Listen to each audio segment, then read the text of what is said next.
Hi, I'm Zach Maroney. And I'm Storc. And today for our logo video, we're going to be talking about one of the biggest cola companies ever. Not Coca-Cola, but Pepsi. To start off, just a little bit of history about the company. PepsiCo Inc. is a multinational snack, food, and beverage conglomerate that was first established through the merger of Pepsi Cola and Frito-Lay. The company has 6 divisions worldwide. The company was founded on August 28, 1898 by Donald Kendall, Caleb Bradham, and Herman Lay. The corporation currently has 264,000 employees and has net sales of almost $63 billion with yearly profits of $6.33 billion. Now, Pepsi isn't just the bottle of cola that we think about when we hear Pepsi, but there's actually tons of brands that it owns within itself. Brands like Fritos, Doritos, Mountain Dew, Brisk, Quaker, Gatorade, and even Aquafina. But today we are going to be focusing on the actual Pepsi logo designed back in 1898, like we talked about, that goes all the way up to today, where the newest iteration was 2009.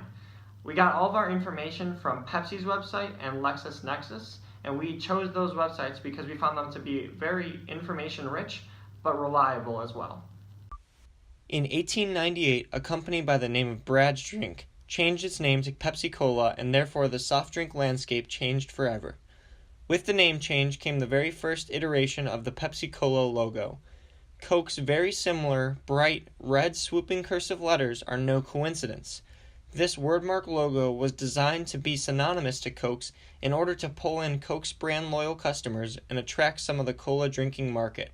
Obviously, the red color was a very intentional choice, since we have learned that red is a large driving force when it comes to the focal point of ads and logos. In 1945, Pepsi introduced one of its largest logo changes when it added the background of a bottle cap and introduced blue and white into its color scheme.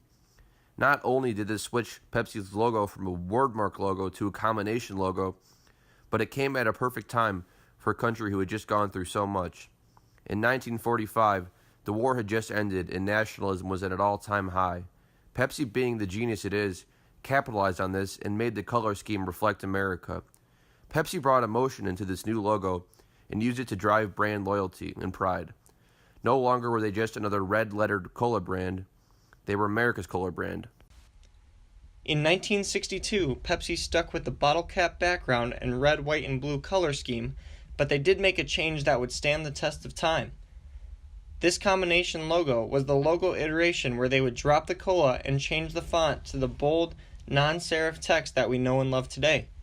This change was meant to grab the consumer's eye and focus on legibility. This change also demonstrated Pepsi's move from follower to leader in the global soft drink market. No longer were they soft drink sheep using the same font and style as Coca-Cola, but now they were leaders, as Coke wouldn't drop the cola until the 1980s. Finally, in 2009, while sticking with the combination logo style, Pepsi redesigned their logo to what we see on the shelves today.